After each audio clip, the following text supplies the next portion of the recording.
The galaxy was never silent. Stars burned, comets danced, and fleets moved between worlds.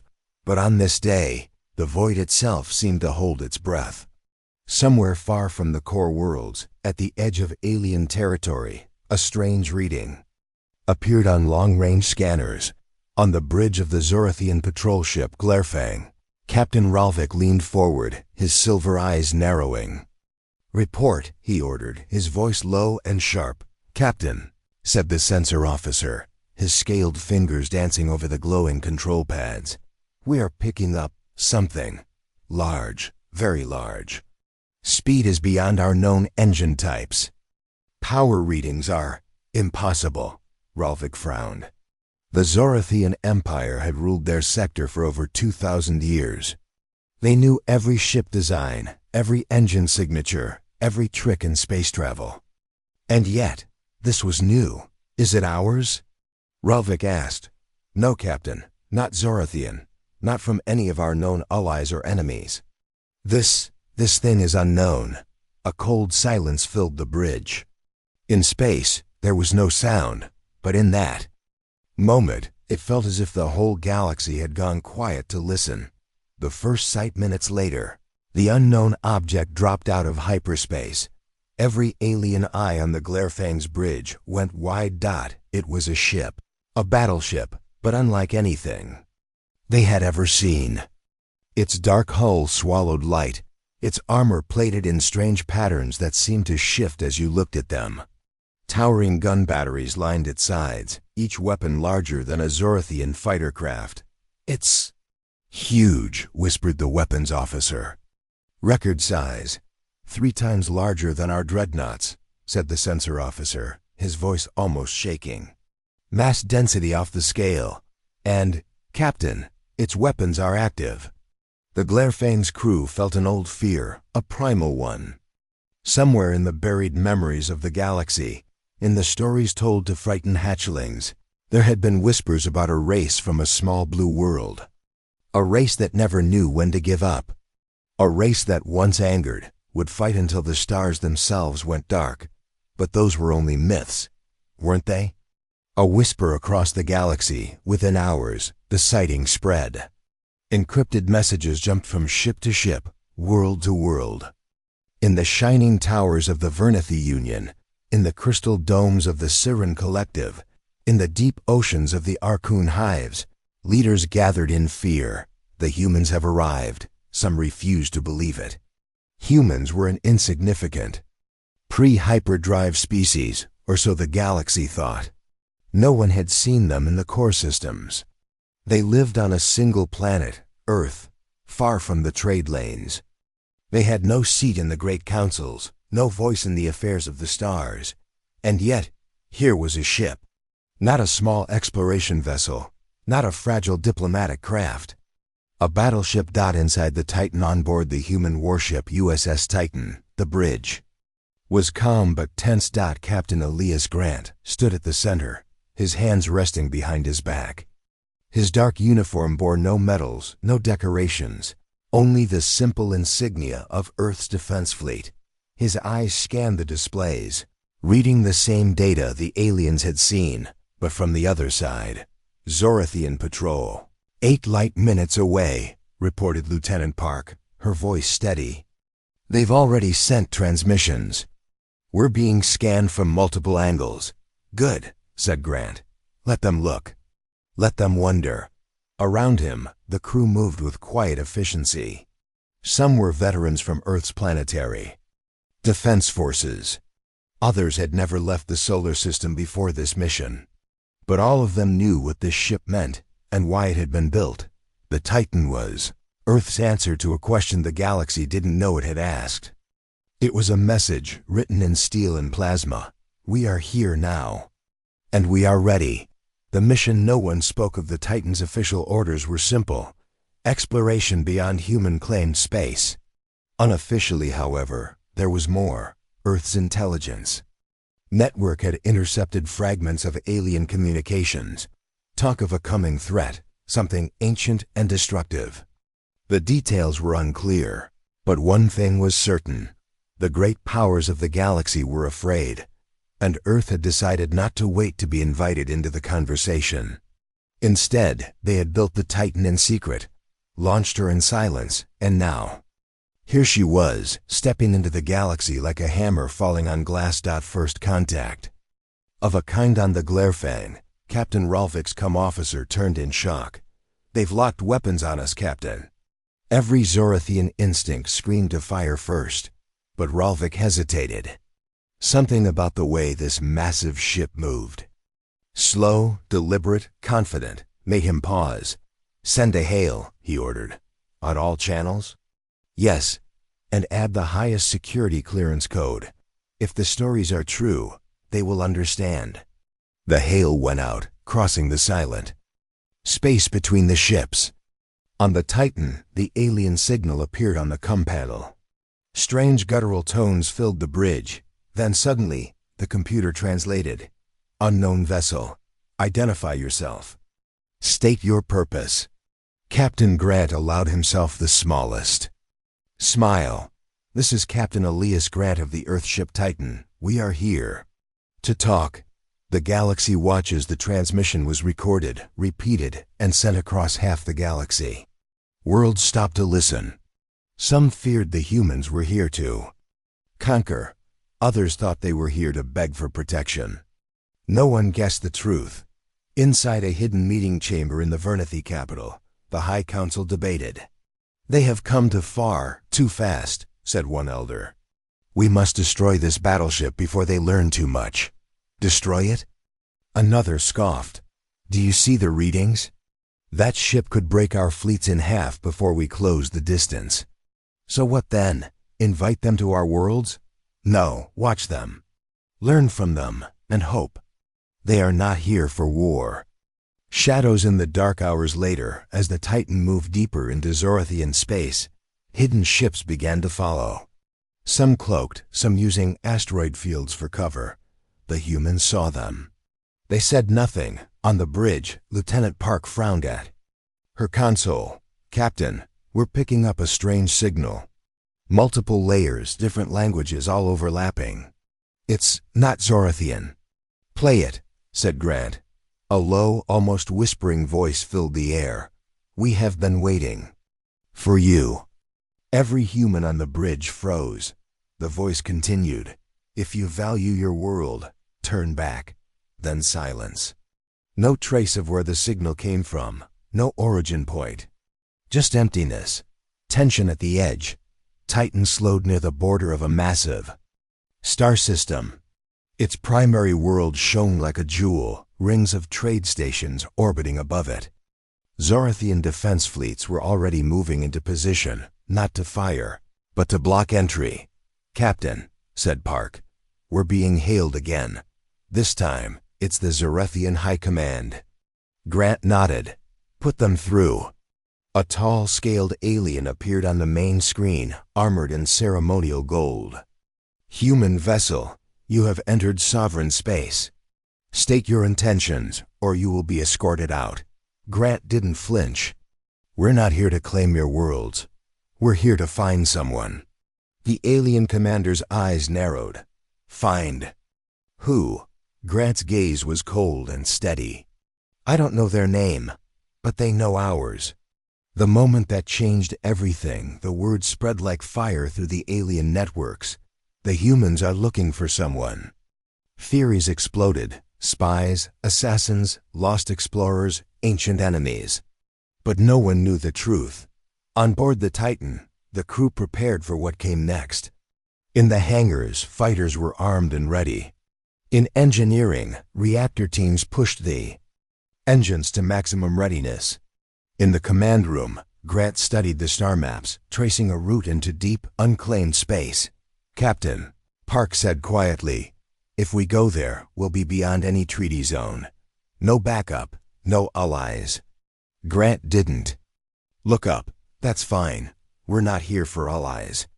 The first move without warning, the Titan's engines roared. The massive ship turned away from the Zorathian fleet and accelerated toward the black gap between the stars. The kind of space no sane captain entered. In the alien control rooms, commanders shouted orders to follow. Some obeyed, others stayed back, afraid of what might be waiting out there. Within minutes, the Titan was alone in the dark. Or so it seemed that the trap sensors lit up. Unknown contacts appeared on all sides, ships of designs no one in the crew recognized.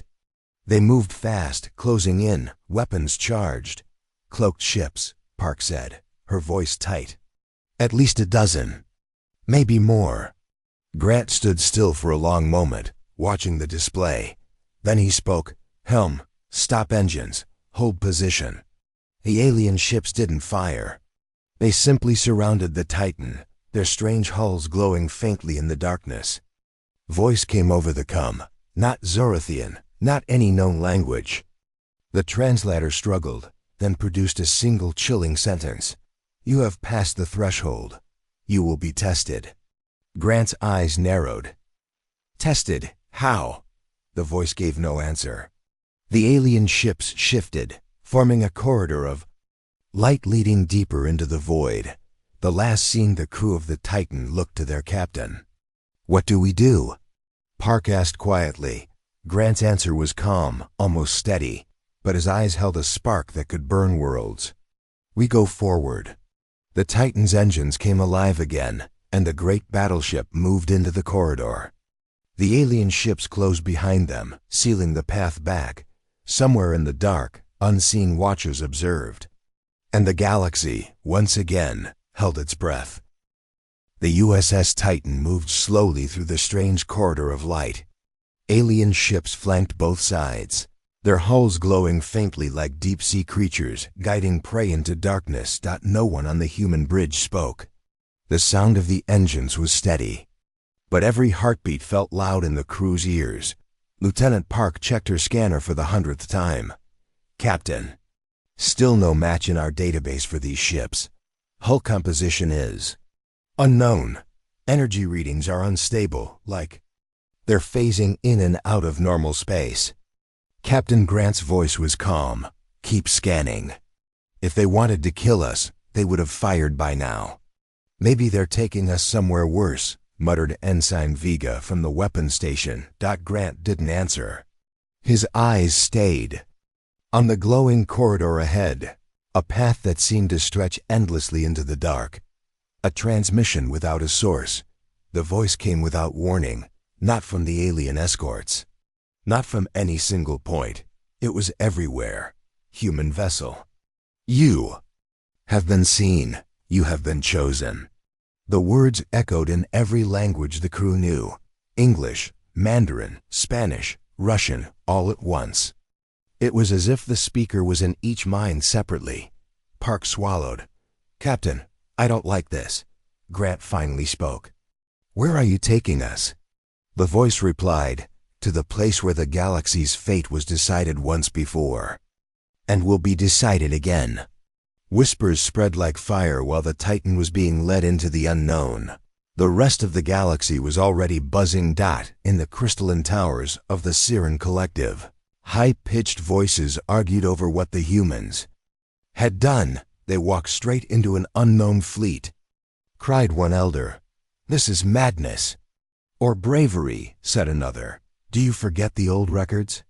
The last time a species defied the threshold guard, they were erased from history. In the undercity of a Vernithi trade world, smugglers whispered to one another over cheap drinks. They say the humans are working for the guard now. No, they're being hunted. No, fools, they are the guard reborn. Rumors traveled faster than any ship. In days, every major world knew the humans had entered the threshold, and the threshold had not destroyed them. The name nobody used anymore inside the Titan strategy room. The senior officers gathered. The alien escorts still flanked them on every side. I think I know who they are, said Commander Hayes. The ship's intelligence officer. There's an old entry in the Union archives, almost deleted, but I found fragments. They call themselves the Threshold Guard. Guard of what? Asked Park. Hayes looked at the holographic display. Guard of a secret, or maybe guard of a prison. The record says they appear when a threat from outside the galaxy tries to break in. They test any species that gets close to that threat. Vega frowned. Test, as in, if you pass you fight beside them. And if you fail. Hayes' silence was the only answer. Crossing the veil after hours in the corridor, the Titan emerged into open space, but it was nothing like normal space. Giant sphere of shifting light floated ahead, larger than 100 planets. Stars seemed to bend around it, as if the sphere was swallowing part of the universe itself. "What is that?" Park whispered. The alien escort slowed, then stopped entirely. The voice returned. "Enter the veil. Your test begins now." The maze of stars. The moment the Titan crossed the veil, space changed. Stars moved like living things. Gravity shifted in impossible ways. Whole planets seemed to blink in and out of existence. "Navigation's useless," Park shouted. "The maps are changing every second." Grant's voice cut through the panic. "Calm down. They built this place to confuse us. That means there's a way through. Find it." Hours passed inside the maze. The Titan dodged collapsing stars, skirted the edge of newborn black holes, and threaded between storms of ice shards moving at near light speed. Every time they thought they'd found a path, space folded in on itself, spitting them out somewhere else. Watching eyes in the dark spaces between the stars. Something was watching. Sensors picked up faint silhouettes, massive shapes that moved when the Titan moved, always keeping distance. "They're observing us," Hayes muttered, "judging every move. Then let's give them something to judge," Grant said. Human ingenuity when the maze shifted again, trapping them between two collapsing gravity wells. The Titan's engines roared to full power. But instead of escaping forward, Grant ordered them to dive into the pull of one well. The crew stared in shock. "Sir, that'll crush us." Vega protested. "Not if we slingshot around it," Grant replied. "On my mark, all power to forward. Shields." At the perfect moment, the Titan swung around the edge of the gravity well, using its force to catapult itself across millions of kilometers in seconds. The maze shuddered, as if acknowledging the move. The path ahead lit with a faint trail of stable stars. "They wanted to see if we could think differently," Grant said. "Now they know we can." The gate of judgment. After what felt like days, the Titan reached a vast black structure floating in the void. It was shaped like an arch, taller than any mountain. Symbols glowed faintly across its surface, alien, ancient, unreadable. The voice spoke again. "You have reached the gate. Now, we measure your worth." A beam of light scanned the Titan from bow to stern. Crew members felt a strange pull in their minds, as if memories were being touched. Childhood moments, victories, failures, all flashing through in an instant. "Captain," Park's voice trembled, "I think they're looking into us, not the ship."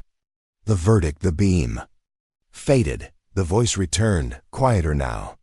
"You are dangerous, and that is why you will live." The black arch began to open, revealing a starfield beyond. But the stars here looked colder, sharper. Something about them felt wrong. "This is not our galaxy," Hayes whispered. Enemies shadow far ahead. At the edge of sight, shapes moved between the stars. Long spined silhouettes, like shadows of great beasts swimming through space. Even at this distance, the crew felt an unnatural chill. "The Voidborn," the voice said at last. "They are awake again. We cannot stop them alone. Your kind will either join us or be consumed." Grant's jaw tightened. "And if we refuse?" The voice's answer was simple. "Then your world will burn first." Back to the stars in a blink, the Titan was outside the veil again. The alien escorts were gone. Only empty space and a new set of coordinates remained on their charts. Grant stared at them for a long time. Then he turned to the crew. "Set a course," he sighed quietly. "If they want us to fight, we need to know exactly what we're fighting." The galaxy reacts as the Titan moved toward its next destination. The alien powers argued over what to do. The Zorathian Council met in emergency session. They passed the threshold, one admiral said. That means they will be armed with knowledge none of us have. Or they will be destroyed fighting the Voidborn, another replied. Either way, humans are no longer a minor species. The Siren Collective began mobilizing fleets, just in case. The Vernithi Union sent spies to shadow the Titan, and in the deep void, whispers spread among those who served the Voidborn, whispers that the humans had been chosen, and that they must be eliminated before the real war began. Closing scene on the Titan's bridge. Park watched the stars slide past. Sir, you think any of these other species will help us? Grant didn't look away from the viewport. They'll help us if they think we can win. They'll watch us if they think we'll lose. Either way, they won't ignore us anymore. Somewhere far ahead, beyond the edge of the charts, the coordinates from the threshold guard waited. And in the shadows, between galaxies, the Voidborn moved. The Titan flew on. The USS Titan moved through the black void, chasing the coordinates given by the threshold guard. No nearby stars. No trade lanes, no signals. Just silence. Lieutenant Park watched her screens. Captain, these coordinates lead straight into uncharted space. No maps, no records. Captain Grant's voice was steady. Good. That means no one else will be there to interfere. Ensign Vega, at weapons control, leaned back in his seat. Or it means it's the perfect place for an ambush. Grant didn't answer. He knew it could be both. The calm before the storm. For 2 days, the Titan cruised without incident. The crew kept busy, training, repairing minor systems, running drills. But beneath the routine, tension was growing. Commander Hayes noticed it in the mess hall. Crew members spoke in short sentences. Some ate quickly and left. Others stared at the bulkheads like they were imagining what could be out there. Hayes sat across from Park. They're waiting for something bad to happen. Park nodded. They're not the only ones. The ambush had happened without warning. One moment, the void was empty. The next, a dozen ships appeared. Not from hyperspace, but as if they'd been invisible until now. They surrounded the Titan, weapons glowing. Contact! Vega shouted. They just appeared on all sides. Grant's eyes narrowed. Are they threshold guard? No insignia. No match in the database, Park said. They're different. Before anyone could act, a voice filled the bridge. Human vessel, power down your weapons. You have entered the arena. The arena. The Titan was pulled forward by a massive energy beam. The alien ships didn't fire. Instead, they guided the battleship into a vast, empty space surrounded by colossal metallic walls. It was like floating inside a hollowed-out moon. Captain Hayes said slowly, I think this is artificial. Someone built this place. A new voice spoke, deeper than before. You will be tested. You will face challenges no other species has survived. If you pass, you will be allowed to fight the true enemy. If you fail, you will be erased. The first trial, the shifting field. Without warning, the walls of the arena split open. Giant plates of metal moved like sliding doors, revealing shifting asteroid fields inside. The asteroids weren't natural. They moved as if controlled, spinning and colliding in deadly patterns. Navigation? Grant asked, almost useless. Park said, the field's changing every second. Grant gave the order, take us in. Dancing through chaos, the Titan entered the field. Massive rocks spun past, some glowing from heat, others crackling with strange energy. Vega targeted the largest asteroids with plasma cannons, blasting them apart before they could hit. But every time they cleared a path, new debris moved in to block it. Hayes noticed the pattern first. Captain, the rocks are reacting to our weapons fire like they're alive. Grant changed tactics. Helm, stop shooting unless absolutely necessary. Use thrusters, not main engines. Move like you're swimming through a current, not breaking it.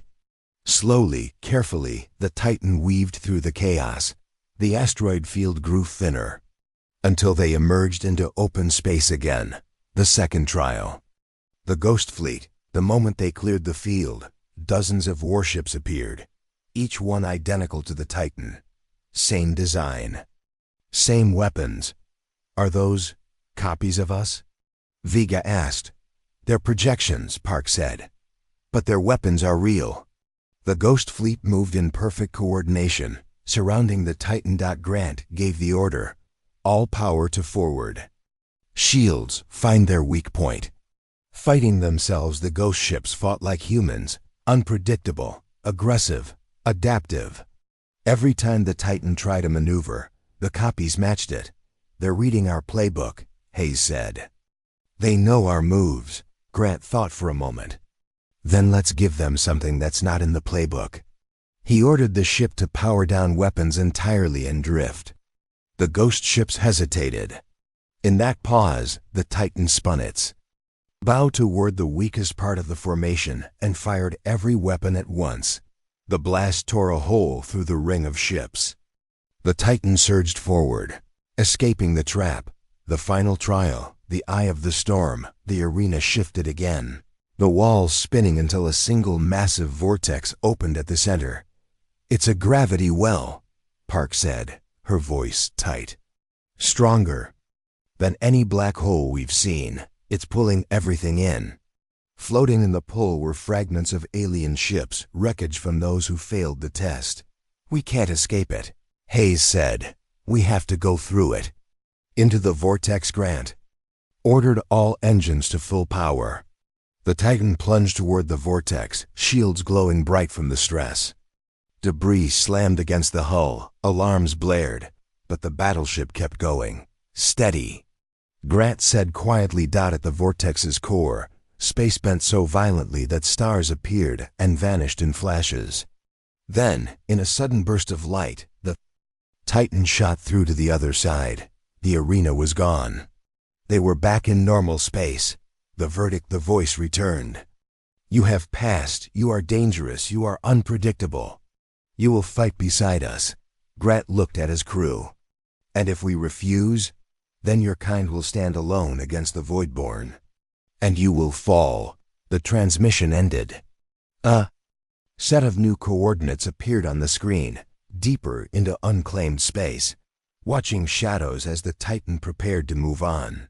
Hayes spoke quietly to Grant. Sir, I think they wanted to see if we could survive fighting ourselves, the unknown, and the impossible. We passed, but that means they'll expect us to face something worse next. Grant nodded. Good. I'd hate to think this was the hard part. The Titan turned toward the next challenge, engines burning bright in the dark. Somewhere far ahead, the Voidborn waited. And they had already heard that humans were coming. The USS Titan drifted through the empty space left by the arena. Its hull bore scars from the trial, but the crew's spirits were high. They had passed the test, or so they thought. Captain Elias Grant stood on the bridge, his eyes fixed on the star map. The new coordinates glowed faintly, marking a distant, dark region beyond any known star charts. This was the next step. We go where others fear, Grant said quietly. Because we have no choice. The secret council far away. In a hidden chamber deep beneath the surface of the Vernithi homeworld, an ancient council gathered in shadows. The room was cold and filled with tension. Elder Neshra, the oldest and wisest of the council, spoke with a voice that trembled like the wind over dry leaves. The humans have passed the threshold guard's trials, she said. They walk paths meant only for the galaxy's deadliest enemies. A younger counselor, Zareen, hissed in anger. We warned them. We told the galaxy to watch and prepare. Now they come armed and confident. Confidence will not save them, Neshra replied. They face a darkness older than any of us. The Voidborn will return, and no empire, no alliance, can stop them alone. The old war on the walls of the chamber. Ancient murals told a silent story. Long ago, when the galaxy was young, a war broke out that nearly destroyed everything. The Void-born, monstrous creatures born from the darkest corners of space, rose up. They consumed worlds and devoured stars. The great empires united in desperation and fought the Void-born in a war that lasted centuries. At the war's end, the Void-born were pushed back, locked away beyond the known universe by a mysterious power. The Threshold Guard was created to protect that prison, to test any species that approached, and to prepare for the day the Void-born might return. The warning back on the Titan, the crew received a strange transmission, filled with urgency and fear. Human vessel. The voice crackled through the CUM system. It was alien, old, and tired. The Void-born stir again. Shadows move in the void. We beg you, do not go deeper. Turn back while you still can. Grant stared at the screen. Who sent this? He asked. Unknown, replied Commander Hayes. Signal origin is beyond our scans. Possibly from the outer rim or even outside our galaxy. Lieutenant Park frowned. It sounds like a warning. But who is warning us, friend or foe? Attacks in the fringe while the Titan moved toward the new coordinates. News spread across the galaxy. Outlying colonies and trade stations reported strange attacks. Ships were destroyed by unseen forces. Entire worlds lost to sudden disasters. Galaxy's biggest empires began to prepare for war again. Fleets mobilized, defenses strengthened, and spies searched for the truth behind the attacks. But none could explain who or what was behind the destruction. The alien meeting in the Siren Collective. A council of shimmering beings met. The humans have made a choice, said Lady Mirith, a voice like music and thunder combined. They step into a war they barely understand. But they are strong, replied her advisor. Their trials show a species unlike any before. Perhaps they are the key. We must decide, Mirith said. Do we aid them? Or watch from afar as history repeats? On board the Titan, Captain Grant gathered his officers in the strategy room. We've seen warnings, he said. The galaxy is moving toward war. We must prepare. Commander Hayes nodded. The Void-born are not just a story. They're real, and they're coming back. Lieutenant Park looked serious. If the old empires can't stop them, maybe we're the last hope. Grant's voice was firm. Then we fight. We find allies or we stand alone. The first encounter as the Titan approached the coordinates. Sensors picked up a massive fleet, but it was not a friendly one. Dark ships with jagged edges and glowing red lights filled the space ahead. Their weapons crackled with unknown energy. Void-born. Fleet, Hayes said grimly. They're here. Battle stations, Grant ordered. Prepare for combat. The battle begins. The Titan's weapons fired. Bright plasma beams cutting through the darkness. The Void-born ships responded with blasts of dark energy that tore at the Titan's shields. The battle was fierce.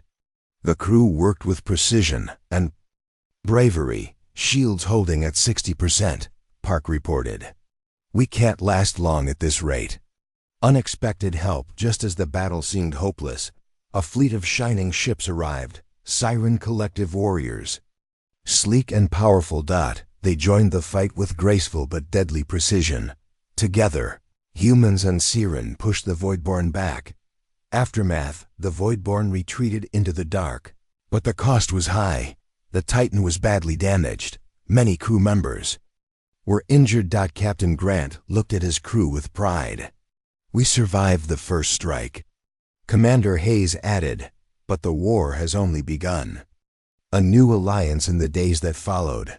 Messages arrived from other empires, cautious but hopeful. The galaxy was beginning to unite. Humans, once unknown and ignored, were now a beacon of hope. The final words. Captain Grant stood on the bridge, looking at the stars. The shadows are growing, he said softly, but we will not let them win. The Titan sailed onward, deeper into the unknown, ready for whatever came next. The USS Titan floated in the cold darkness of space, its hull scarred from battle but still strong. Captain Elias Grant stood on the bridge, eyes sharp, watching the stars slowly drift by. The void-born threat was no longer a shadow in stories. It was real, and it was coming. "Preparing for war, Captain," Lieutenant Park said. "Our repairs will take at least 3 days." "We are vulnerable," Grant nodded. "I know. But we don't have 3 days. The Voidborn will strike again." "Commander," Hayes added, "we need to be ready. Train the crew, test the weapons. This will be our first real war." The warning signal suddenly, alarms blared across the ship. "Incoming transmission." The comm officer said that a harsh, urgent voice filled the bridge. "Human vessel. A Voidborn superweapon is activating near a populated system. Evacuate civilians. Immediately or face destruction." Grant's jaw tightened. "Plot a course." "We are going there," he ordered. Race against time. The Titan raced through space at maximum speed. The crew worked fast. Medics prepared for casualties. Engineers pushed engines beyond limits. This is more than a battle, Grant thought. It's a race to save lives. Arrival at the danger zone. As the Titan neared the system, the crew saw the horror. A massive weapon floated in orbit, dark, huge, and pulsing with energy. "Like a star made of death," Park said softly.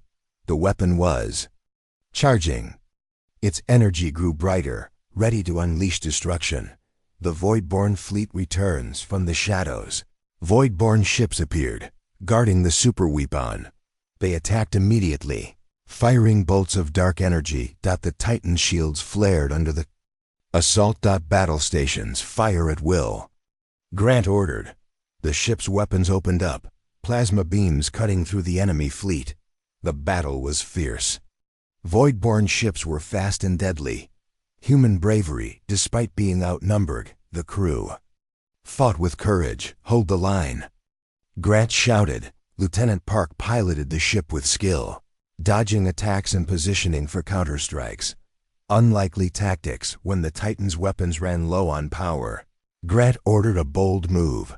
"Prepare for gravity slingshot around that nearby planet," he said. The crew worked quickly to align the ship, using the planet's gravity. The Titan gained speed and momentum. The surprise attack. The Voidborn fleet was caught off guard.